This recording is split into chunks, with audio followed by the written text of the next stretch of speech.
Agradecer a presença de vocês todos aqui na nossa transmissão, na nossa discussão de caso clínico, não semanal, né, mas bissemanal, enfim.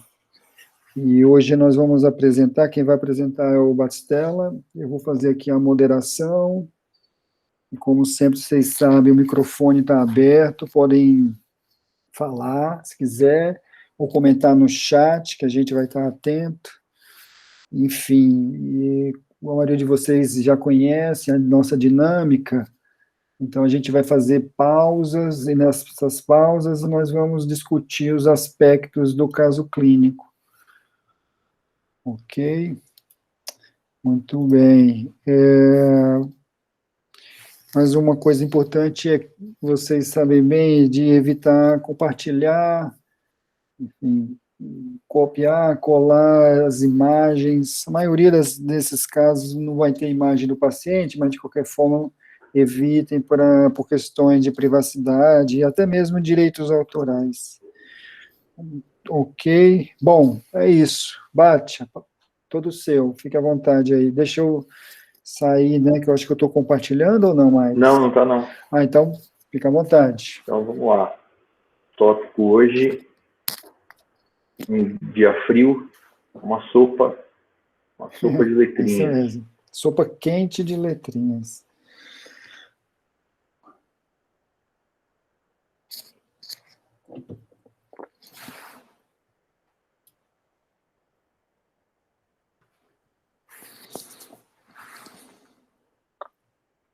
Então, boa noite a todos. Estão vendo aí minha tela? Tá aparecendo. Sim. Okay. Vamos, então, dar início hoje. Eu vou iniciar o caso. Então, o tópico, como já havia sido divulgado, é a sopa de letrinhas. E, claro, no decorrer da discussão de caso, vocês verão o porquê desse tópico. Então, o caso é uma paciente que eu atendi agora em maio, uma mulher de 76 anos de idade, que veio ao consultório em virtude de uma dor ocular no olho esquerdo, uma dor recorrente, já fazia 4 meses. Ela já havia passado por alguns oftalmologistas e, como é hábito de muitos casos que a gente pega, né, recebeu diagnósticos diferentes, abordagens terapêuticas diferentes, sem nenhuma melhora, foi encaminhada para neurologistas, fez exames de imagem, todos os resultados negativos, normais, né, e ficou aquele bate-rebate, né, o oftalmologista, o neurologista, não é comigo, e o paciente, então, acaba não sabendo para onde vai. Então, dor ocular recorrente em olho esquerdo há 4 meses. Essa era a queixa principal da paciente.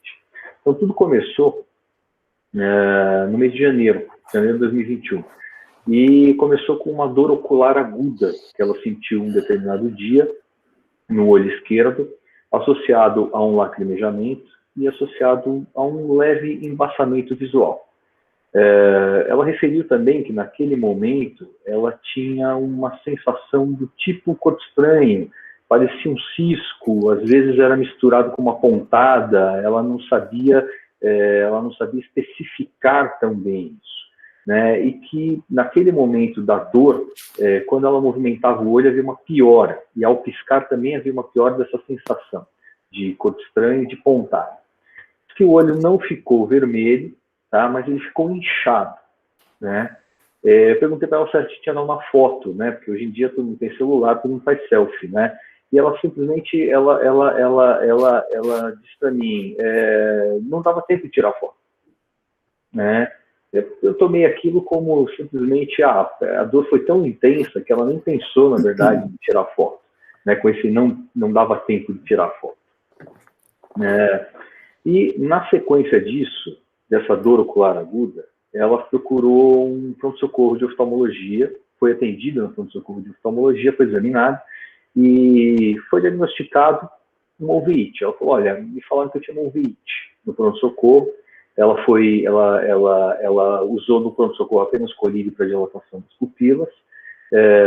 Quando deixou o atendimento, a dor já tinha melhorado bastante, era uma dorzinha pequena, ela falou, e foram prescritos para ela colírios de corticoide e lubrificante para usar em casa, Ester e o Lacrifil.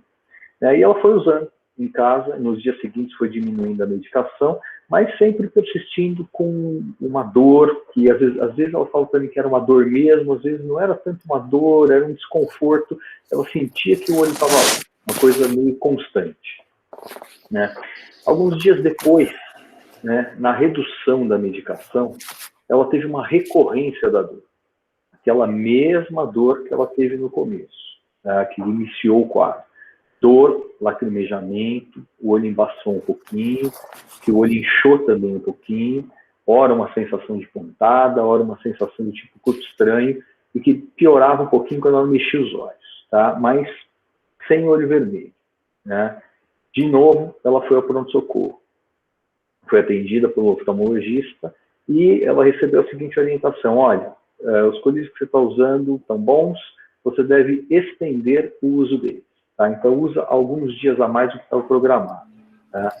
Novamente, quando ela deixou o atendimento, naquela segunda vez, a dor já tinha melhorado, a dor já era uma dor pequenininha, tá? Sendo que nessa segunda vez ela não recebeu nenhuma medicação, nem colírio no pronto-socorro. Não foi dilatada. Tá? Bom, em casa, ela passou a usar os colírios e alguns dias depois, ela de novo teve a dor. Né? Ela teve 2 episódios no olho esquerdo no único dia. O primeiro episódio começou na madrugada. O episódio acordou a paciente. Ela acordou por causa da dor. Né? Ela tinha uma pontada, tinha um lacrimejamento, um inchaço nesse olho. Aí ela pingou um colírio lubrificante, pingou o Lacrifilme e disse que melhorou rápido. Né? Melhorou rapidamente. Naquele mesmo dia, tá, um pouquinho mais tarde no dia, ela disse que foi lavar o rosto em determinado momento, e, de novo, a dor começou. Tá? Dor, olho inchado, embaçamento um pouquinho e lacrimejamento. Em nenhum desses episódios, ela falou que o olho ficou vermelho. Tá? Nesse segundo episódio aqui, no decorrer do dia, ela achou que caiu sabão no olho porque ela estava lavando o rosto. Né? Então, ela esperou simplesmente, né? Terminou, lavou o rosto, esperou, melhorou. Né? E aí, na sequência disso, então veja, tem um episódio que abriu o quadro, um outro episódio de recorrência, que ela foi no pronto-socorro, e mais 2 episódios já na casa dela. Né? Na sequência disso, ela marcou com o oftalmologista ambulatorialmente. Aí passou com o oftalmologista e ele disse para ela o seguinte: olha, o seu problema é córnea, tá? Você tem uma erosão recorrente. E prescreveu para ela colírio lubrificante e um gel, né? Que ela passou a usar nos dias subsequentes. E aí o que aconteceu? Nas semanas que se seguiram, ela ainda manteve uma dor intermitente nesse olho esquerdo, mas quase constante, né? Era dia ou noite, o olho doía um pouquinho, com momentos de pior. Tá? Na sequência disso, ainda foi orientada a procurar neurologistas, procurou 2 neurologistas, e aí que abriram dúvida para 2 condições. Acho que tem alguém com o microfone aberto aí.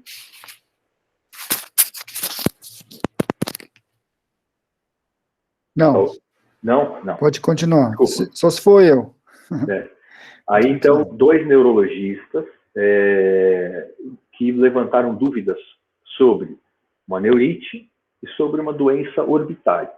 Tá? E ela fez uma tomografia e fez uma ressonância de órbita. Tá? Ambas consideradas normais. Tá? Então, aqui eu trago para vocês imagens da ressonância que ela fez. A toma não consegui. Imagens da ressonância que ela fez. Tá? Dava para ver, como nós observamos aqui, dava para ver as órbitas, né, dos 2 olhos, bem, e dava para ver um pouquinho mais lá para trás, o ápice da órbita, até um pouquinho ali do seio cavernoso, célula túrcica, né? Alguém vê alguma alteração aqui?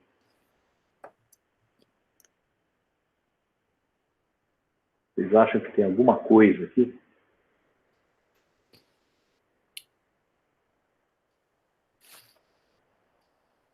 O Bate, passa o próximo, que é o resumo, e aí fica nesse e vamos abrir para discussão.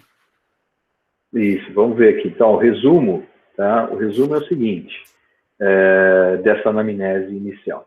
Né? Mulher, 76 anos de idade, episódios de dor ocular unilateral, sempre no mesmo olho, o olho esquerdo, que podia acontecer em diferentes momentos do dia, às vezes do dia, à noite, madrugada, acordar de madrugada com dor, com as seguintes características: uma dor sempre aguda, uma dor que ela caracterizava como uma pontada ou uma sensação de corpo estranho, uma dor que piorava um pouquinho quando ela movimentava o olho, associada ao lacrimejamento, um pouco de embaçamento, o olho que ficava inchado, tá? Mas não ficava vermelho. Né? E depois disso vinha uma melhora que era rápida, não total, né? Mas que era uma melhora rápida. Né? Então esse é o resumo do caso, o resumo inicial da anamnese desse paciente. Aí eu volto aqui para vocês. Né? E a melhora rápida e espontânea, né? Espontânea. Porque aparentemente aqui no pronto-socorro ela não usou colírio. Uma vez, né? Uma vez só. Bom, vamos lá. Aqui, ó, Tabox perguntou o que é aquilo entre o reto inferior e o reto lateral do olho esquerdo. Entre o A reto ressonância, inferior né? e o reto lateral do olho esquerdo. Na imagem em T1 ou T2, Tabox? No coronal, você quer dizer? No coronal, Não, qual coronal, deles? entre o coronal medial e reto inferior. Não vejo nenhuma alteração aqui não, hein, Tabox? Não, medial... Medial, então? Reto inferior e reto lateral. Reto inferior e lateral do olho esquerdo. Não, reto... Aqui, pode ser um vaso sanguíneo aqui, ó. Não, reto medial e reto inferior. Medial, RM. RM? Reto medial e inferior. Reto medial inferior do olho esquerdo aqui. Não tem aqui, nada não, eu acho que eu sei, ó. Vai, ô Bate, aí. Aqui, não, aqui já é, aqui é seio paranasal já. Aqui é seio paranasal. Isso é seio paranasal. Aqui é seio paranasal. O Guilherme colocou, não vejo alteração na ressonância. Tabox perguntou também se tinha pressão intraocular. Depois, né? Acho que Depois, agora não. Adiante. Porque aqui ainda anamnese, né? Um pouco de anamnese só. Isso. Bom. Aí, ó, aqui vocês veem os seios cavernosos também, ó. Perfeito. Estão tranquilos, né? Aqui, ó, seios cavernosos aqui. Aqui quiasma, célula túrcica. Uma aparência de normalidade mesmo, né? Aparência de normalidade, né? Tem seio posterior. Vamos chegar lá. O John falou, cavidade nasal bem assimétrica, mas acho que não justifica a queixa. Isso, né? Isso é verdade, ó. Tem uma alteração. Aqui tem, ó, os cornetos aqui do lado direito também, né? Mais espessados do que do lado esquerdo, né? Então, são alguns achados de exame aí, né? Juliana, mas os seios paranasais mesmo são livres, né? Reto lateral esquerdo na segunda foto de cima pode estar um pouco espessado, mas pouca coisa. Reto lateral esquerdo aqui, né, na segunda foto. Isso, esse aí. Acho que é só um artefato de ressonância, viu? O Romar perguntou se não fizeram supressão de gordura. Não tinha. Nessa ressonância que eles fizeram, não tinha. Tem uma sequência de flare, uma sequência de T2 e T1. É curioso isso. Assim, você vê que é uma ressonância com qualidade boa, né? Sim. Mas às vezes não tem. Isso que eu falo, por isso que a gente costuma falar isso. Peçam a supressão. Peçam a supressão. É que foi pedido pelo neurologista, né? Eu acho que o neurologista não está habituado, como a gente, a sempre sistematicamente pedir a supressão de gordura. Né? Foi só falta de costume mesmo, né? Eles pedem muito menos órbita, eles pedem mais crânio. Enfim, bom. Muito bem. A ressonância, o laudo veio como normal e você também não viu nada, Bate? Não, também não vi nada. Bom, então Tranquilo. volta lá naquele slide lá, o próximo, só para a gente... Então, dor aguda e pontada, que piorava a movimentação, associada a lacrimejamento, embaçamento, olho inchado, mas sem olho vermelho, e que tinha uma melhora rápida, espontânea, mas não total, porque ela ainda continuava com essa dor. Continuava com essa dor. Entre esses episódios, ela tinha, ora ela falava que era uma dor, ora não era tanto uma dor, mas era um desconforto. É aquela coisa que o paciente às vezes te fala assim, a gente não tem que sentir o olho, né? Mas eu sinto o meu olho. Entendi. Né? Então era isso que ela falava, de vez em quando ela falava assim. Ó, Matheus colocou, pode ser simulação também. Verdade que pode, porque até agora nós temos apenas, bom, o Bart só falou anamnese, mas aparentemente só sintomas, né? Nada de sinal. Nada de sinal. Tem um olho inchado aqui, um lacrimejamento, vai. Mas que melhora, né? E o Tabox inflamação, o Tabox também colocou aqui diferenciais, distrofia de Cogan, tumor de glândula lacrimal, esclerite posterior e fístula arteriovenosa. Olha, eu não coloquei toda a sequência aqui para vocês, mas as outras imagens de órbita, elas também estavam normal. Eu posso dizer para vocês que a glândula lacrimal não tinha nenhuma alteração, nenhuma evidência de alteração, e a fase contrastada tinha alguns cortes axiais que estavam bem ruinzinhos, né? Mas nenhum deles tinha captação de contraste dentro da órbita, alguma coisa patológica. A Juliana colocou que a erosão recorrente da córnea, né, é uma boa hipótese diagnóstica, porque as queixas parecem queixas de superfície ocular. Muito bem. Mas vamos passar o próximo. E o Romar também, deixa eu só colocar aqui, ó, o Romar colocou crise intermitente de fechamento angular, aí tem que questionar se é hipermétrope, se tem catarata, aí seria facogênico, né, facomórfico, para explicar sintomas intermitentes, ou enxaqueca ocular. Boas hipóteses. Boas hipóteses. Bom, acho que antecedente familiar oftalmológico, você chega lá depois, Vati? Chego. Então vamos, que o John perguntou aqui. Vamos, próximo slide, então. Então, a primeira pergunta, né? Será algo oftalmológico? Né? Então, o que a gente pode levantar de hipóteses de dores que podem causar uma recorrência, né, oftalmológica? Então, a primeira hipótese que eu quero colocar aqui para vocês é uveíte. Aquela uveíte que foi diagnosticada lá no começo, né? Será que isso encaixa? Principalmente depois, assim, principalmente tanto a forma de instalação quanto a evolução. Será que encaixa? O que vocês acham? Ela não queixava de fotofobia, não. Fotofobia não tinha. Tá? O Guilherme perguntando. Você fala em salvo, uma coisa que pode ser um outro diagnóstico diferencial. Vamos chegar lá. Não tinha olho vermelho em episódios de melhora rápida estranho. Exatamente. Para o uveíte está estranho. Né? Então, a gente, na nossa listinha de diferencial, a gente deixa ali, mas está lá para baixo. Né? A gente põe ele em vermelho. Né? Erosão recorrente de córnea. A favor da uveíte, a melhora dos sintomas com cicloplégico no PS. Poderia ser, sim, o Romar falou. Dilatou, melhorou, aliviou o músculo ciliar, sim. Pode ser. E isso poderia falar a favor, né? Mas a instalação e a evolução não, né? E falta o olho vermelho, a fotofobia. Né?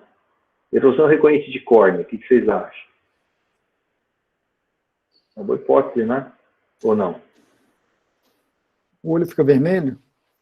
O olho não fica vermelho, mas às vezes a erosão não fica exatamente vermelho o olho, né?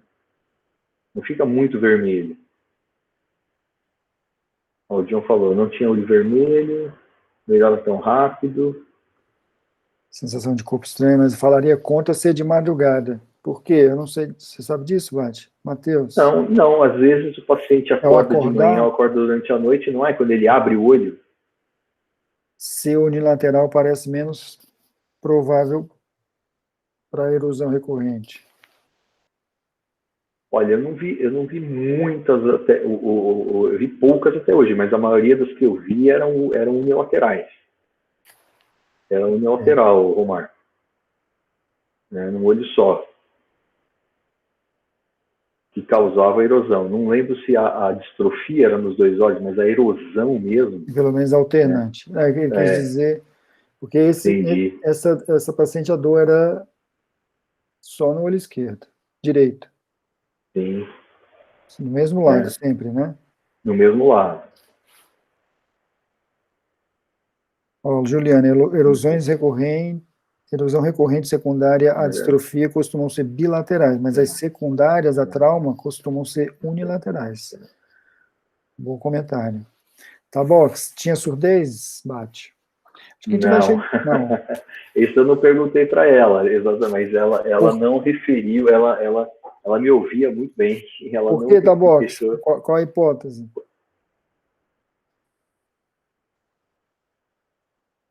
De Kogan, né?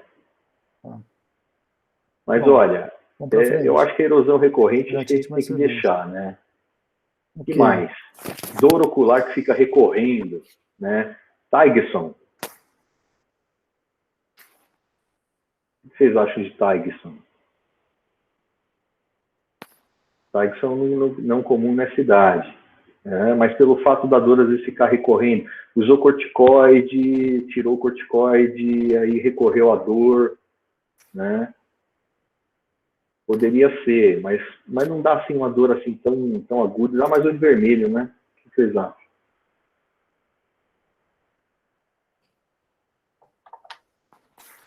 Pode ser. Eu tinha deixado lá embaixo, mas a gente pode deixar aqui no diferencial, né? Podemos deixar. Eu tinha colocado vermelhinho, mas a gente pode deixar. Cônico-hidropsia aguda. Dá dor, né? Dá uma dor aguda, não dá?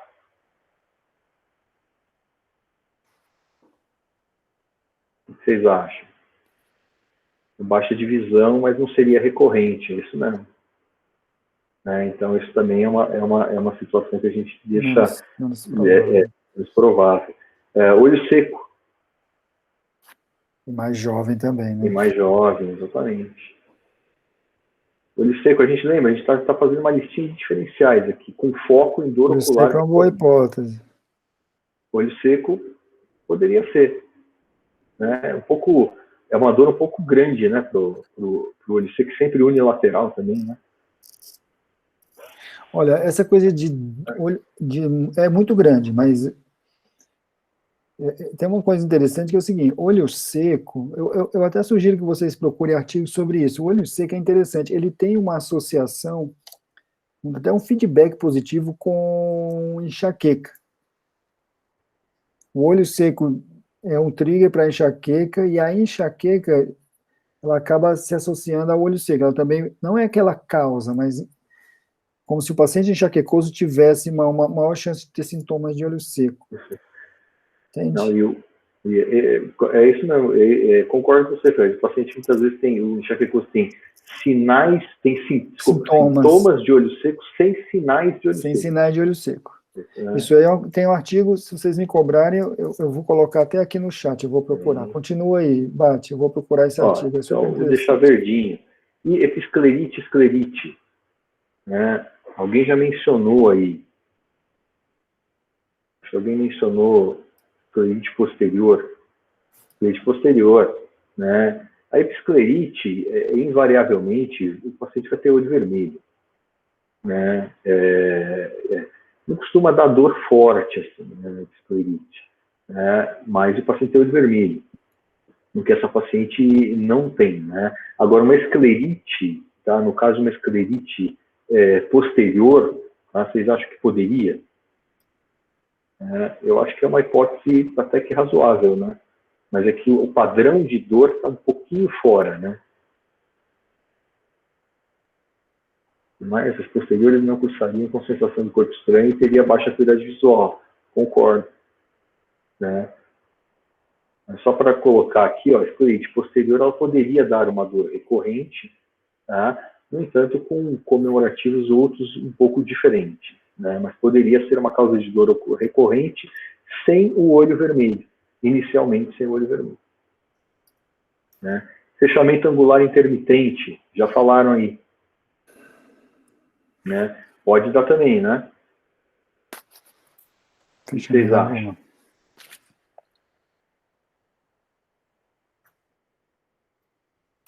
O que vocês acham do fechamento angular intermitente? Poderia ser uma causa. É provável também, mas não melhora muito rápido o Tabox.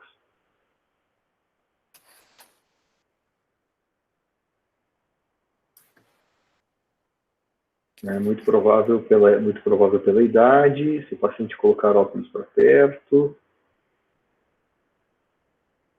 Depende se vai ao escuro. Olha, o fechamento angular intermitente é uma situação possível, né?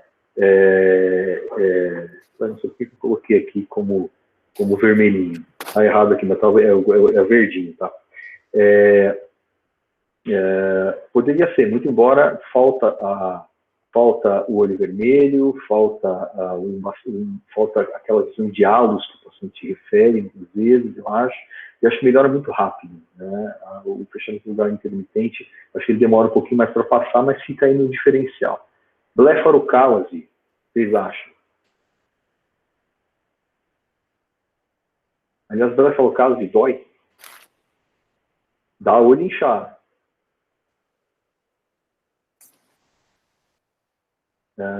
Não tem nada na pálpebra. Não, ainda vou falar. Ela queixa de olho inchado. Ordelo dói. Ordelo dói. E às vezes nem aparece. A pessoa nem vê. Ele começa ali a doer com poucos sintomas e fica a sensação de dor ocular. Mas não é, né? Mas teria aparecido depois, né? Teria aparecido depois. Né? Sim, claro. Mas eu estou falando que o ordelo é duro. Então, a blefarocálise, geralmente paciente um pouco mais jovem, né? E a blefarocálise, a pálpebra fica inchada, mas não tem dor. A blefarocálise não tem dor. Alguém colocou aqui, então, dor de sintomas superficiais, zoster pela idade, mas um zoster que recorrendo, nunca apareceu o zoster mesmo, né? E a dor recorrendo por 4 meses, fica um pouquinho estranho. Só se ela tivesse tido um zoster subclínico e depois uma neuralgia pós-herpética. Herpes sine herpes. Pode. Mas a dor não costuma ser assim, né? Olha, bem lembrado. Então, lembrando umas coisas aqui que a gente não deixou de colocar aqui no diferencial. A dor seria mais constante, né? Exatamente. Sem lesão visível. Herpes sine herpes, herpes sem bolha. Herpes sine herpete, né? Que eu não conhecia, não. Né? Poderia, uma coisa a se considerar. Triquíase. Triquíase pode. Às vezes o cílio fica virado para dentro, dá aquela ceratite, incomoda mais, aí melhora com lubrificante, depois piora novamente. Né? Não ia acordar ela à noite, o John colocou. A Juliana, sim. Depende, hein? Às vezes sim, às vezes o paciente está com uma ceratite, vai dormir, abre um pouquinho a pálpebra, né? Aí resseca um pouquinho mais e tem aquela dor. Todas hipóteses, né? Mas poderia, com o olho relativamente calmo, né? Uma dor recorrente, né? Conjuntivo calo. Não, mas eu entendi o que quis dizer, que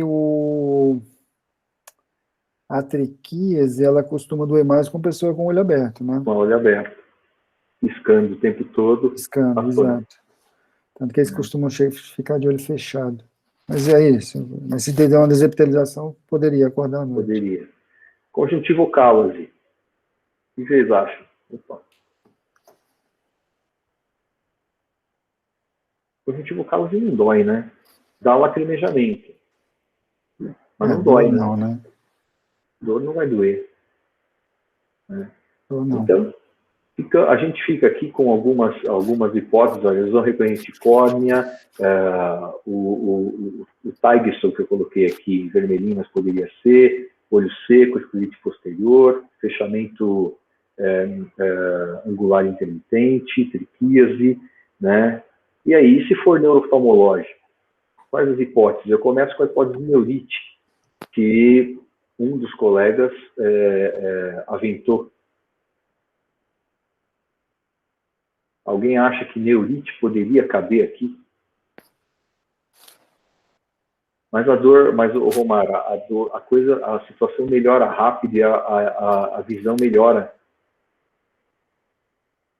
O Romar está colocando aqui, só se for atípica pela idade. Nesse sentido, sim, né? Tendo em vista a idade, a gente chamaria de atípica, mas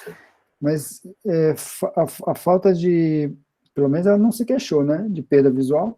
Não se queixou ela se queixou de um embaçamento durante a crise de dor, né, durante o lacrimejamento.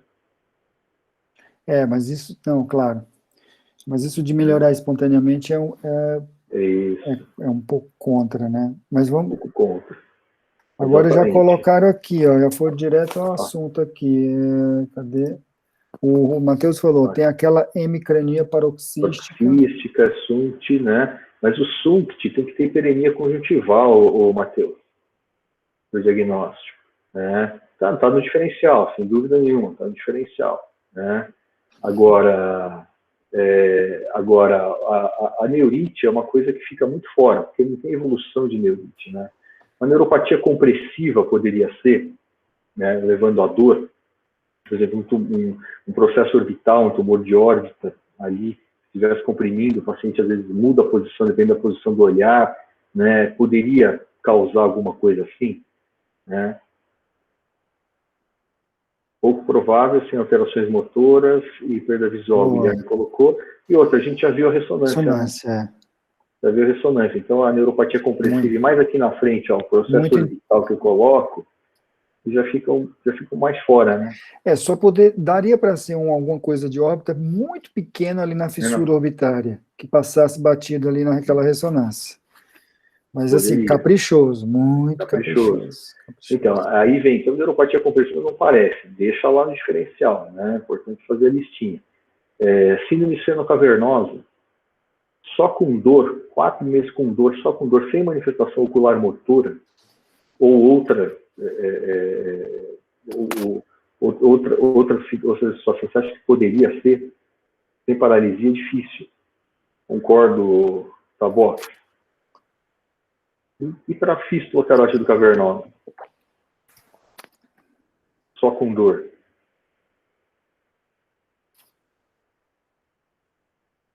O que vocês acham? Uma dor recorrente.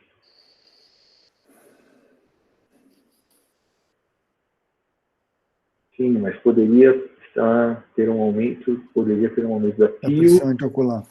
Ressonância normal, improvável, mas o que tem? Isso, o Taboca lembrou, ó.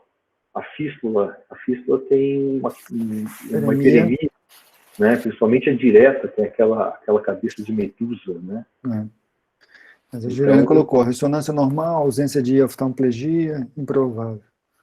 Ela não tem queixa de diplopia, né? O exame ainda vai ser adiante. Então, pouco provável, né? Enxaqueca, alguém já falou de enxaqueca aí, né? Falou em hemicrânia paroxística e SUNCT. Mas não, lá em cima falou enxaqueca ocular. Né? Lá em cima, acho que o Romar, talvez. Enxaqueca ocular.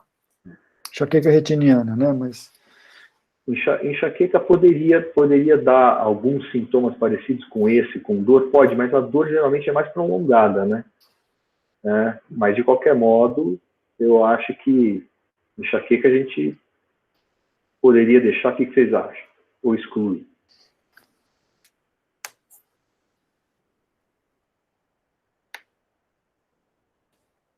Não parece ter fono ou fotofobia. Fotofobia padrão da dor não parece. Isso.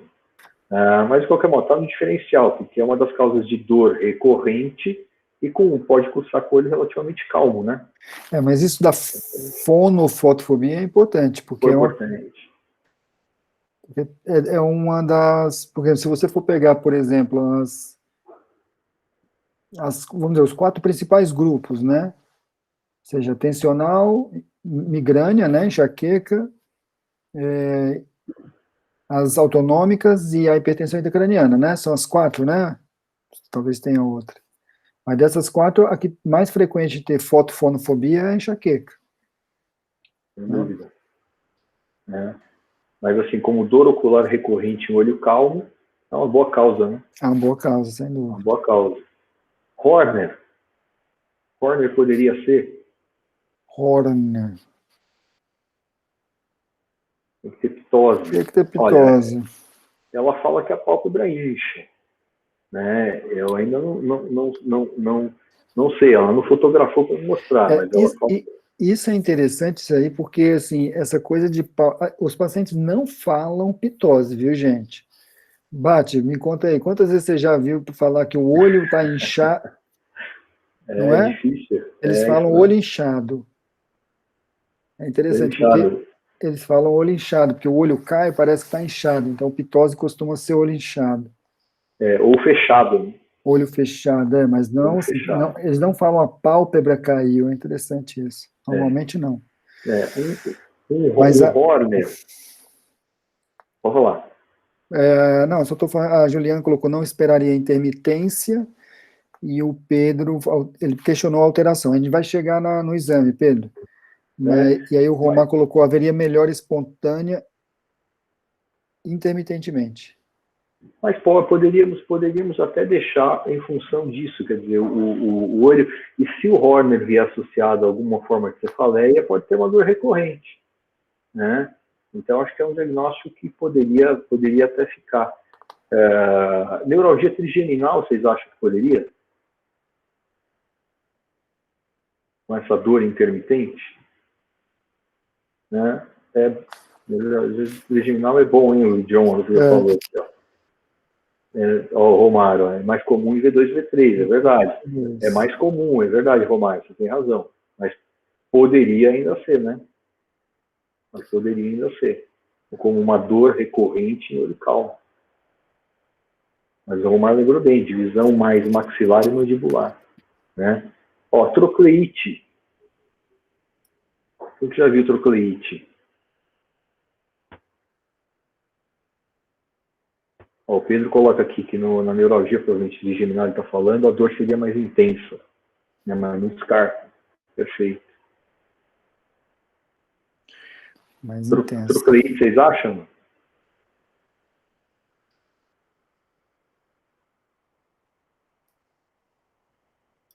Como é que é a dor da trocleite?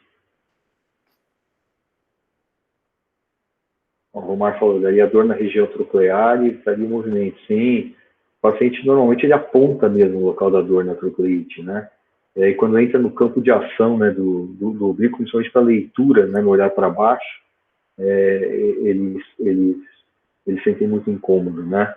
Mas é uma boa hipótese, né? O que vocês acham? Uma dor ocular recorrente em olho calmo? Não descartaria. Daria diplopia? Não, a trocleite, Juliana, a maioria das vezes ela não dá diplopia, não. Ela dá realmente a dor mesmo. Principalmente uma dor quando o paciente tenta ler. Né? Diagnóstico por imagem, ver a troca é difícil, né? Mas o diagnóstico acho que fica, né? Incomum, né? Mas ela dizia que era localizada nessa região? Não, dor no olho. Tá. No olho. Ok. Né? Ela não apontava uma região específica ali, por exemplo, a região nasal superior. Né? Olha, o processo orbital acho que a gente já discutiu, né? Já vimos, e não parece até pela ressonância que não tem lá, mas a gente deixa no diferencial, né? E a teia de células gigantes, pensando na idade da paciente principalmente, dor. Vocês acham que como é que é a dor da artrite temporal?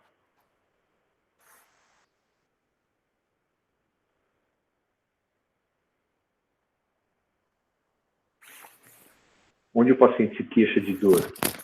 O John colocou aqui, Hipersensibilidade. do couro cabeludo, claudicação mandibular, ela teria pródromos, frontotemporal, essa é uma dor, principalmente, né, na região mais próxima do olho, a dor acaba sendo na região temporal, né? O paciente tem uma dor espontânea, dor na palpação, dor quando vai pentear o cabelo, né? Isso ele tem. Então, assim, essa dor aqui não está aparecendo, é uma dor mais ocular mesmo, né? Não tem essas outras características. Então, deixaria em vermelhinho. Espessamento da artéria, exatamente, né? Mas isso a gente vai ver depois. Então, seguimos, Fred? Pode continuar, vamos para frente. Vamos para frente. Passa então, aí rapidinho. O que falta mais? Então, temos uma história básica, mas eu preciso de mais detalhes.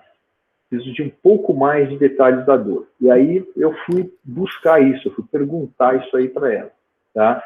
Então, o que nós temos aqui é um paciente com dor ocular unilateral. Na verdade, questionando um pouquinho mais, a dor era ocular, estendia um pouquinho mais para a região periorbital também, não era exatamente só na bola do olho. Né? Sempre no mesmo olho, e o que ela falou para mim? Olha, era uma dor que vinha de repente, era uma dor que tinha um início muito rápido, tá? Ela sentia às vezes uma pontada maior, né? Que eu coloquei uma pontada longa, ou às vezes um monte de pontadinhas, né? Várias pontadinhas no olho, né? Eu acho que inclusive isso que talvez tivesse confundido com a sensação de corpo estranho, né? Essas várias pontadinhas que ela tinha, né? Perguntando um pouco mais especificamente para ela. Né? A dor, às vezes, no ápice da dor, quando a dor estava muito forte, movimentar o olho piorava, mas nem sempre isso acontecia. Isso acontecia de vez em quando. Né? O lacrimejamento, tá? O embaçamento, ele vinha junto com o lacrimejamento. O olho não embaçava antes de começar a lacrimejar. Então, era um lacrimejamento e o olho embaçava. Tá? E ela disse que o olho ficava inchado, ele ficava mais fechado. Em muitas oportunidades, ela foi olhar no espelho, ela conseguiu olhar no espelho e o olho estava mais fechado com a pálpebra mais inchada. Ela comparou os dois olhos e uma das pálpebras estava um pouquinho mais inchada. Mas o olho não ficava vermelho. Não tinha o olho vermelho. Nenhuma das vezes que ela foi até o espelho olhar, o olho estava vermelho. Né? Mais detalhes. A dor acontecia em diferentes momentos do dia, isso a gente já tinha percebido. Né? Podia ser de dia ou podia ser de noite. Eu perguntei para ela quantas vezes no dia, isso ela não soube responder. Ou, às vezes, várias vezes, às vezes nenhuma. Tinha dia que ela passava sem nenhuma dor. Né? Os intervalos entre as dores eram muito variáveis. Tá? E eu perguntei para ela qual que é o maior intervalo ou o menor intervalo, ela também não soube falar. Né? Como eu falei para vocês, podia passar dias, às vezes, sem dor, às vezes 1, 2 dias sem dor.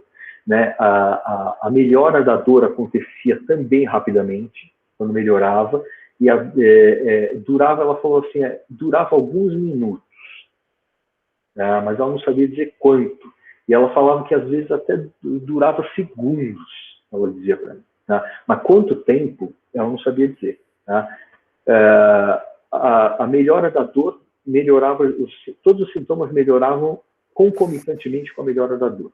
Tá? Entre os episódios, como já havíamos dito, ela persistia com uma dor levezinha, um desconforto, e o olho não ficava vermelho. Isso eu perguntei, cansei de perguntar para ela, o olho vermelho? Não fica vermelho. Tá? O olho não fica vermelho. Né?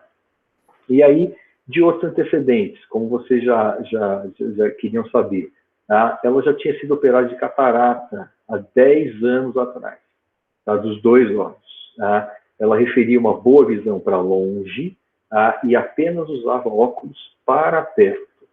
Tá?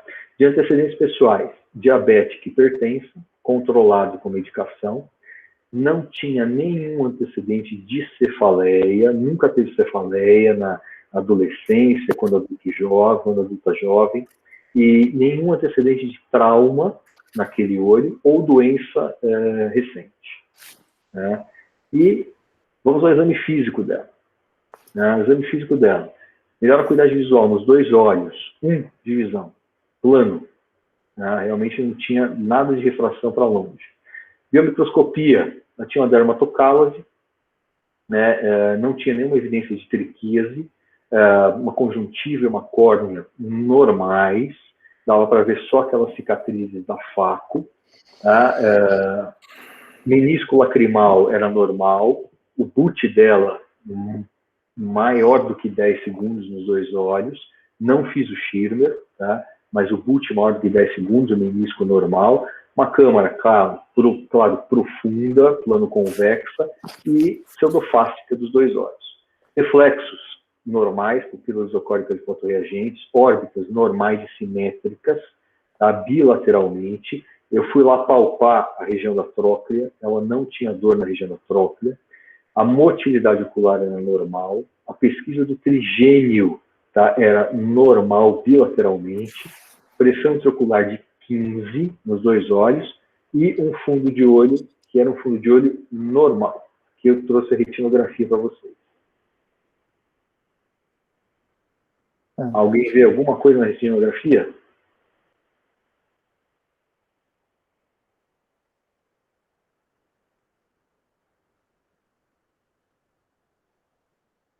Não tinha queixa, Romar, de perda de visão. Fora desses episódios, ela não tinha nenhuma queixa de perda de visão fora dos episódios e nenhuma queixa de diplopia.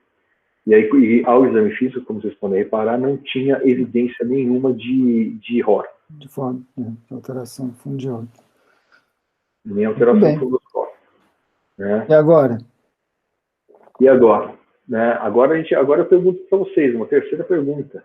Né? As hipóteses que a gente levantou se sustentam?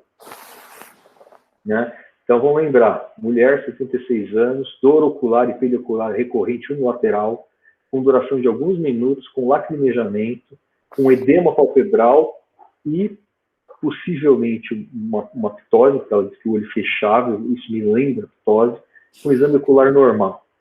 Erosão recorrente, se sustenta aqui, com uma córnea absolutamente normal, sem história de trauma prévio?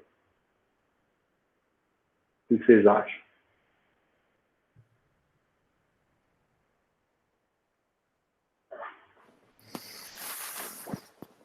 Eu acho que não. Né? Isso, o Matheus já colocou aqui, ó, não. Eu também acho que não se sustenta. Né?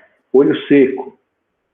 Ela não tem, olha, como eu falei para vocês, eu não fiz o Schirmer, tá? Mas ela tinha um menisco normal, tinha um boot normal. Tá? Eu acho que não se sustenta. As patologias oftalmológicas perdem força após esse exame físico. O Guilherme falou, exatamente. Tá? Fechamento angular, tá? Pseudofáscica, câmara funda, né? Não sustenta.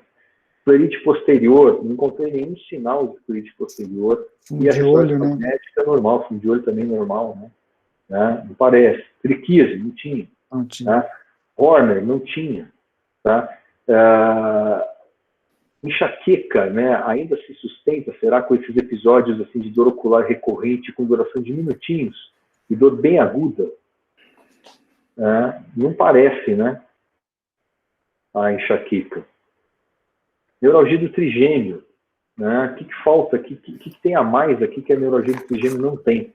O Romar já lembrou uma coisa importante, que a neuralgia do trigêmeo pega mais os ramos maxilar e mandibular do trigêmeo. Né? Mas tem uma coisa aqui que a neuralgia do trigêmeo não tem. O que é? São os sintomas, né? Sintomas de lacrimejamento e edema palpebral. Então, a neuralgia do trigêmeo não dá esse tipo de sintoma. Tá? Ela dá a dor, mas sem esses sintomas associados. Tá? E trocleite não parece ser. A história não é compatível, o exame clínico não é compatível com trocleite. Né? Bom, parece que todas aquelas que a gente tinha separado, né, viraram pó, né? E aí, pergunto mais uma vez para vocês, onde os sintomas se encaixam? Tá? Recorrentes, dor ocular, periocular, unilateral. minutos, lacrimejamento, edema palpebral, exame oftalmológico normal. O Bate, esse edema, você, enfim...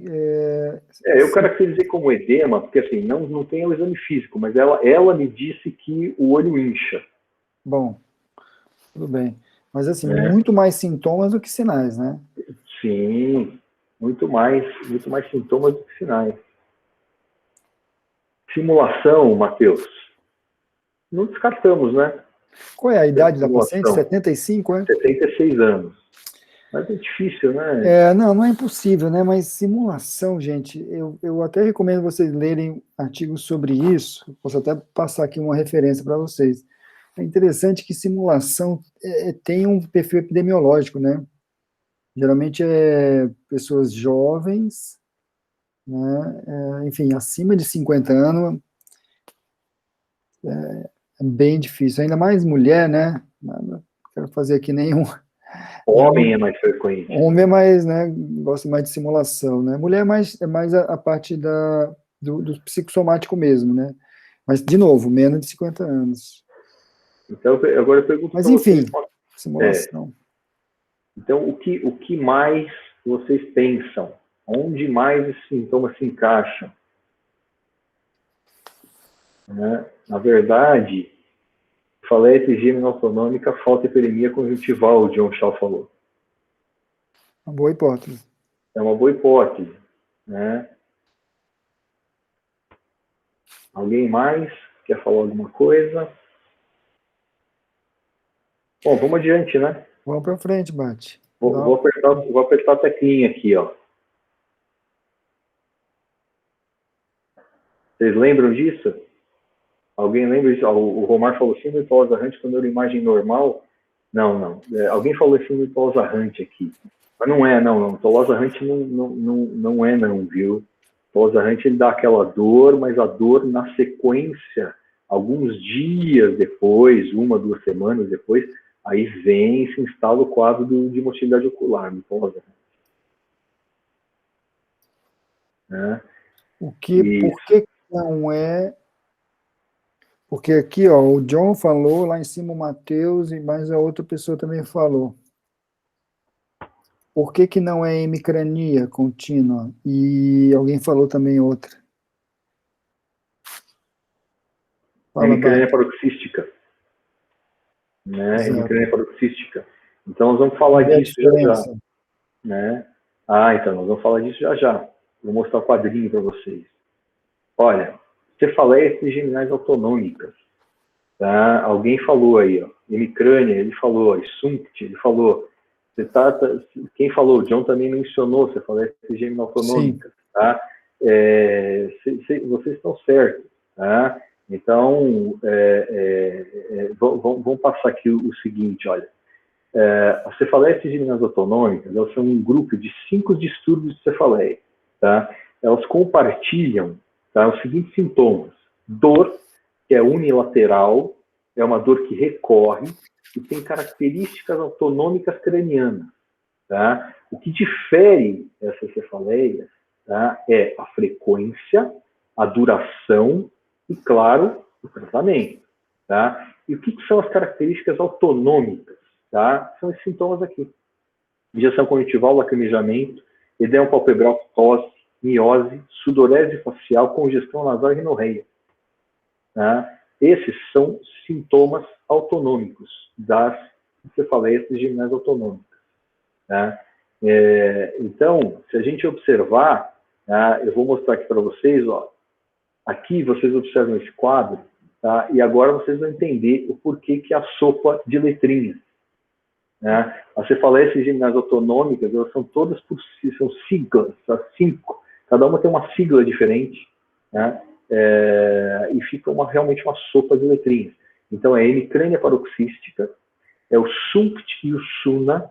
Tá? O SUNCT e o SUNA são cefaleias, como diz aqui, são ataques de dor de cabeça neuralgiformes unilaterais de curta duração. Né? O que diferencia uma da outra? Por que eu disse lá atrás que para o SUNCT tinha que ter hiperemia? Porque tem que ter as duas coisas para o SUNCT. Tem que ter hiperemia conjuntival e lacrimejamento. O SUNA não. O SUNA você tem ou hiperemia conjuntival ou lacrimejamento, além dos outros sintomas autonômicos. E ainda a gente tem a hemicrânia contínua e a cluster. Tá? Então, são 5 grupos de cefaleia, são 5 tipos de cefaleia que se encaixam nas cefaleias trigeminais autonômicas, cada uma com as suas letrinhas que vão defini-los. Tá? E aí, se a gente colocar num quadrinho, tá? Aqui a ideia não é fazer um resumo das cefaleias trigeminais autonômicas, tá? Não é fazer um aprofundamento, mas é colocar para vocês quais as principais características. Então, em termos de severidade, a dor mais severa é a da cluster. Né? Ela é severa, muito severa, seguida da hemicrânia paroxística. A SUNCT e a SUNA, elas são as que têm a menor severidade. Né? E a hemicrânia contínua, ela é uma dor que tem uma severidade, pode ser tanto intensa, muito severa, ou pode ser moderada. Idade de acometimento, né? Idade de acometimento de início, a maior idade, tá? É a do SUNCT e o SUNA. Tá? Todas elas, com exceção da hemicrânia paroxística, elas têm uma predominância em homens. Tá? Aqui a severidade aqui na hemicrânia, eu acho que eu inverti aqui. Tá? Mas depois eu checo para vocês. Mas quem tem uma pequena predominância, a maioria predomina em homem, tá? Pequena predominância feminina e hemicrânia paroxística. Duração, isso é uma coisa importante, tá? É uma coisa importante, mas às vezes tem uma sobreposição entre elas. Então, o cluster, 15 a 180 minutos, mas na maioria das vezes é de 45 a 90. Tá? Hemicrânia paroxística, 2 a 30 minutos. SUNCT e SUNA, essas são as mais rápidas, tá? De 1 a 10 minutos. Tá? E a maioria é bem curtinha mesmo. Tá? E a hemicrânia contínua, mais do que 3 meses. Frequência é importante, tá? A cluster, tá? 1 vez a cada 2 dias, ou tem gente que às vezes tem todo dia e 8 vezes por dia. Tá? Paroxística, mais que 5 vezes por dia. A SUNCT e a SUNA tem geralmente mais do que 1 vez por dia, tem relatos de 20 ou 30 vezes por dia, mas isso não é o mais frequente. Tá? E a hemicrânia contínua o próprio nome diz, ela é contínua, 3 meses em seguida. Tá? É interessante que os pacientes têm um estado de agitação, né, nessas dores de cabeça, com exceção da SUNA e do SUNCT. Então o paciente fica agoniado, ele se mexe para lá e para cá, que é uma coisa, inclusive, que ajuda a diferenciar da enxaqueca. O paciente enxaquecoso, ele fica mais quietinho, porque a movimentação piora. Tá? Então, o estado de agitação está presente na cluster, na hemicrânia paroxística, na hemicrânia contínua, mas geralmente não na SUNCT e na SUNA. Tá? Padrão circadiano, né? A cluster dá isso. Né? Aquele indivíduo que tem todo dia, no mesmo horário, a dor de cabeça. O restante não tem exatamente o padrão circadiano. E todas têm características autonômicas, onde o lacrimejamento é, sem dúvida, a característica mais importante. Tá? E aí vai se alternar um pouquinho de injeção conjuntival, congestão nasal, rinorreia, ptose, edema palpebral, tá? E síndrome de Horner. Uma síndrome de Horner é mais típica, muitas vezes até, na verdade, incompleta, mas uma síndrome de Horner mais evidente é na cluster headache. Agora, o que define SUNA e SUNCT é que no SUNCT, tá, novamente, John, você tem que ter tanto a hiperemia conjuntival quanto o lacrimejamento. Tá? Agora, faltam alguns dados ainda da paciente que eu não tenho, tá, para definir isso aqui. Eu preciso saber duração, eu preciso saber frequência, principalmente. Eu preciso saber realmente quais são os outros sintomas autonômicos que ela tem. Né? Então, o que eu fiz? Tá? O que vocês fariam numa hora dessa? A paciente, naquela consulta, ela já me contou tudo que ela sabia. Eu espremi a paciente ali. O que vocês fariam numa hora dessa?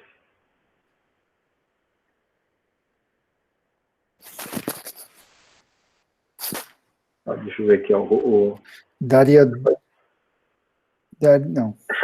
o Romargo tá firme. Teste terapêutico para herpes. Uma boa hipótese. É uma boa hipótese, sim, não tem dúvida. Né? Mas eu só acho que o padrão aqui, ele não está direcionado para o herpes. O padrão da dor, né? A forma como ela se manifesta, essa frequência, eu acho que a gente tem que esclarecer melhor isso. Né? Na verdade, o que eu acho que o Romar quer dizer no sentido de etiologia, porque a Suna... Ó, até colocou uma coisa interessante aqui, ó. Oxigênio. Oxigênio, mas oxigênio é mais para cluster, né? Para tirar da crise, né? Da crise. Suna, não. Né? Agora, como eu falei para vocês, eu acho que a gente precisa esclarecer melhor, né, essas coisas, né, de duração, intervalos, frequência, né? O Pedro Reis, a indometacina. Indometacina, Pedro, é interessante, né? 100% dos casos de hemicrânia paroxística e de hemicrânia contínua tem a descrição de que eles melhoram completamente com a indometacina.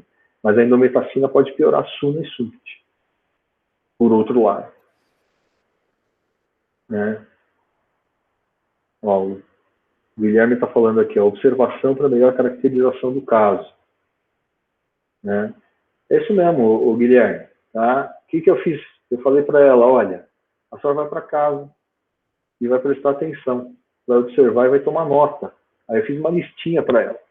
A senhora vai observar toda vez que acontecer, quanto tempo dura, né? Quantas vezes ao dia isso acontece, qual que é o intervalo entre as dores, qual que é a intensidade da dor. Eu falei assim, a senhora vai me dizer se lacrimeja, se fica vermelho, se o nariz fica entupido, se fica escorrendo, tá? se tem queda de pálpebra, se a pálpebra cai ou se ela realmente fica inchada. Né? A senhora vai observar tudo isso e daqui a 15 dias a senhora volta. E eu quero saber o que a senhora... Nós vamos tentar definir melhor onde a gente vai enquadrar essa dor de cabeça ou não. Né? Então, o que ela fez? Ela voltou depois de 15 dias, voltou com um papelzinho na mão, tá? E aí, o que ela, nesses 15 dias, tá? Quais eram as características? A dor de cabeça podia ocorrer de 1 a 5 vezes por dia. Tá? Tinha dias que ela não tinha dor. Tá? E entre os episódios, muitas vezes persistia uma dorzinha levezinha até que acontecesse um novo episódio. Né? Ela disse que teve, em um dia apenas, ela teve 5 episódios num intervalo de 3 horas entre as 7 e as 10 da manhã. Né? A dor podia ocorrer de dia ou de noite. Tá? A duração da dor, de 2 a 3 minutos cada episódio. Tá? Mas aí, quando ela estava anotando isso, tá, nesse período de 15 dias, ela se lembrou de outros episódios que tinham acontecido anteriormente, nos meses que se passaram, e que duraram 1 minuto ou menos, duraram alguns segundinhos. Isso ela conseguiu se recordar. Tá? No papel, ela escreveu para mim, ela colocou assim, a dor é suportável, ela colocou dor suportável. Tá? E ela colocou assim, quando começa a dor, o olho fecha automático. Ela escreveu desse jeito. Tá? Então, ou seja, existe um componente de ptose. Pelo edema, ou uma ptose sem o edema mesmo, como se fosse um Horner, por exemplo, tá? Isso eu não consegui que ela fotografasse. Tá? Justamente por causa disso, porque é o rápido. Tá? Não dava tempo, ela queria prestar atenção em todos esses sinais que eu falei para ela, ao mesmo tempo a dor era rápida, não dava tempo dela pegar o celular e fazer uma selfie. Ela não se recordava disso. Quando ela ia se recordar, já tinha melhorado. Né? Ela não ficava agitada durante os episódios, não se sentia agoniada assim, durante os episódios, o olho não ficou vermelho, tá? E os sintomas mais comuns, lacrimejamento, sempre, todas as vezes. Tá? Algumas vezes ela olhou no espelho, ela falou que o edema, o olho ficou inchado, a pálpebra ficou inchada, algumas vezes o olho ficou fechado, sem a pálpebra inchada. Tá? A ptose e esse edema não aconteceram todas as vezes, não. Né? Então, ela foi olhar algumas vezes, não estava. Então, era uma coisa intermitente. E só 2 vezes onde houve obstrução nasal. Né? Então, nesse caso, eu fechei o diagnóstico como Suna. Né? Mas eu fiquei muito na dúvida inicialmente entre hemicrânia paroxística e SUNA, tá? Mas eu acabei fechando pelo SUNA, primeiro por causa desses episódios, principalmente desses episódios onde ela se recordou que a dor durava menos de 1 minutinho. Segundo, a faixa etária dela é mais alta, né? E a hemicrânia paroxística começa numa faixa etária um pouquinho mais baixa. Terceiro, tá? A dor é moderada. Ela escreveu dor suportável, né? Então, eu acabei realmente fechando no SUNA, tá? SUNCT não, porque não tem hiperemia conjuntival, como eu expliquei, tá? E iniciei um tratamento para ela, tá? Na verdade, assim, eu passei a dar lamotrigina para ela, né? Mas eu gostaria muito que essa paciente tivesse ido ver um colega neurologista que é super especializado em cefaleia, tá? Ele faz muita cefaleia, com certeza ele já viu muitos casos desses, né? Muito mais do que a gente já viu, mas a paciente recusou. Ela falou assim, não quero ir mais em lugar nenhum. Falou assim, não vou a médico nenhum. Falou assim, eu acho que que eu tenho, que o senhor está falando que eu tenho, tá? Então o senhor me ajuda e vamos tratar de algum modo, né? E é preconizado mesmo para ela lamotrigina, tá? Outros tratamentos preconizados seriam ali lidocaína, tem lidocaína intravenosa, que às vezes é feita para aliviar os sintomas desses pacientes. Além disso, topiramato, gabapentina e duloxetina, tá? Mas o principal, para começar, é realmente a lamotrigina, tá? Eu iniciei a lamotrigina para ela deve estar para voltar esses dias para me contar como é que ela está, tá? E eu também complementei o exame dela, né? Eu pedi uma ressonância de encéfalo e uma ressonância de crânio, né? Por quê? Porque, assim, a órbita, eu acabei vendo bem, a região dos seios cavernosos eu consegui ver bem, a região da hipófise eu consegui ver bem, mas, assim, tem casos sintomáticos, tanto de SUNA quanto de SUNCT, com tumores de hipófise, com tumores da fossa posterior, que eu não consegui ver direito, com malformações vasculares, que eu não consegui visualizar, e também existe até, assim, compressão do trigêmeo pela artéria cerebral superior, né? Então, por isso, eu pedi uma ressonância de encéfalo e uma ressonância arterial de crânio para complementar o exame dela. Muito bom. Sim, o Romar, tá lá, Romar, eu sei que o herpes é uma das causas, realmente, que causam uma sintomatologia semelhante a SUNCT-SUNA, tá? Eu concordo com você. Mas uma das coisas que me levou, o herpes sem a vesícula, ele não é frequente. Eu já cheguei a ver um ou outro caso, mas assim, na minha experiência, isso é muito raro, né? Isso é bastante raro mesmo. Mas você está certo, isso pode acontecer e pode dar uma sintomatologia de tipo SUNCT-SUNA, né? Vocês conheciam isso aqui? Né? Isso aqui é uma coisa interessante, né? Não, e vou falar para vocês que... É raro, felizmente. Não, felizmente é raro, mas é um quadro que causa muita confusão, porque é dessas doenças que o paciente tem muitos sintomas e pouquíssimos sinais clínicos, e por isso é de difícil diagnóstico, porque, como, por exemplo, o Matheus colocou, parece até simulação. Se é um jovem, a gente vai até pensar nisso. Então, assim, pede ressonância, pede 2 vezes, porque não achou no primeiro, fica insistindo, fica pedindo exames laboratoriais, meio, às vezes até de forma aleatória, né?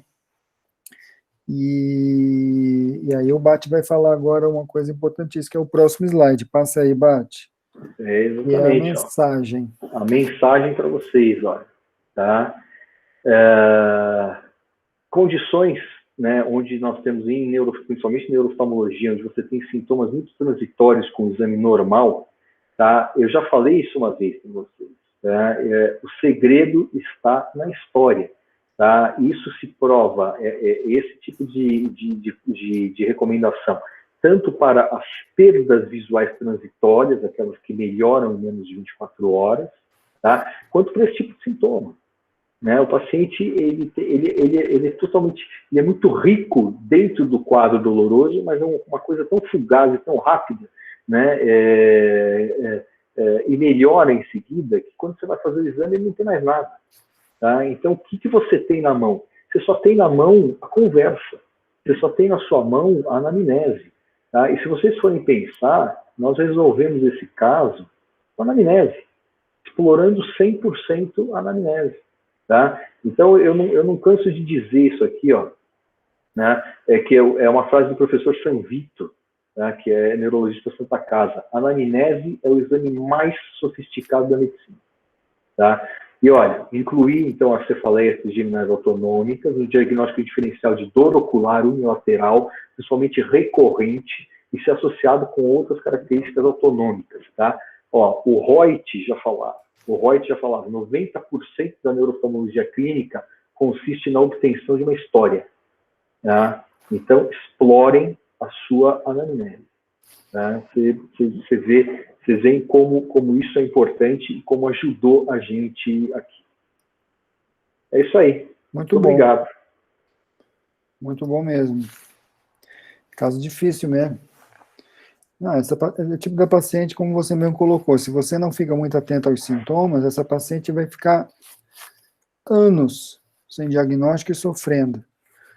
Ou então, enfim, acabam colocando ela como algum problema psiquiátrico, né? Muito bom. Vamos dar crédito aqui, né? Eu até selecionei aqui, ó, quem cantou essa bola aqui lá em cima foi o John. Trigeminalgia, vai, Bart. É porque o Batistella quer que faça gol de bicicleta. Esse aqui foi de canela, vai. Vai. O John falou lá em cima. Falou. O Matheus. O primeiro Sunkt aí pensou certinho. O Guilherme também falou sobre trigeminalgia. O Romar está batendo nessa tecla. Depois vocês vão fazer aí um relato de caso. Eu comprei essa história do Romar, tá? De herpes sem a lesão, sem as vesículas. Eu estava checando aqui, ele colocou um fragmento de algum artigo, eu estava vendo. Realmente não tem, viu, Bate? Eu não conhecia essa entidade. Enfim, bom, foi o John, Guilherme e o Matheus também falou sobre isso e o Romar. Muito bem. Alguém quer colocar mais alguma coisa no chat ou falar? Olha lá, o John. Só aproveitando colocar a discussão da TAC, vi relatos de relação com NMO. Opa, valeu, John. Opa, obrigado. Coloca aqui referência. Opa, aí sim, colocando, já estou olhando aqui, é verdade. 2016, você fala de presença, uma rara combinação de duas entidades incomuns, é isso mesmo. Vou ler esse artigo. Obrigado, não conhecia esse artigo, John. E tem outro. Lição de casa. Excelente o caso, excelente. Romar, obrigado. Muito bom. Você lembrou de uma coisa muito importante, tá? Que é o herpes Zimmer-PET, né? Que também é uma entidade, assim, é uma entidade bastante rara, né? Olha lá, o Romar também coloca aqui olha lá, herpes, uma revisão. Obrigado, Romar. Vamos ler a revisão. Bacana. Opa, vou guardar essa aqui. Aí sim, gente. Valeu, obrigado. Agora eu estou gostando. Porque aqui, assim, a gente é meio acostumado a falar as coisas e colocar referência. A gente não é desses, não. Eu sempre falo, eu sou papagaio. O que eu falo é porque eu leio em algum lugar. Não invento nada nessa vida. Não é verdade? É isso mesmo. Eu não sou genial. Eu nunca inventei até hoje nada. Então, eu sempre tenho uma referência. Por isso que eu gosto de colocar. E é importante vocês... Pode falar, Bate. Pode falar, fala. Não, é importante quando falar isso, já colocar a revisão. Ajuda, dá um respaldo no que você está falando, né? Olha, a gente sempre tem o que aprender, né? Sempre. né? É uma coisa impressionante, né? Aprendendo o tempo todo. Tá? Obrigado pelas referências que vocês colocaram aqui. Muito bom. Então vamos ler e vamos guardar. Bom, mais alguma coisa, Bate? Tranquilo? Anamnese. É isso aí, sempre. Anamnese. Pessoal, então nós vamos finalizar. Obrigado mais uma vez pela presença de vocês. Vamos continuar a transmissão, essa discussão de caso clínico nessa próxima não, mas na outra semana, que vai ser dia 15 de julho, nós estaremos aqui. Vocês vão ver as postagens no Instagram, enfim, na nossa newsletter semanal, enfim. E até a próxima, então. Uma boa noite e um bom fim de semana para vocês. Boa noite para todo mundo. Um abraço.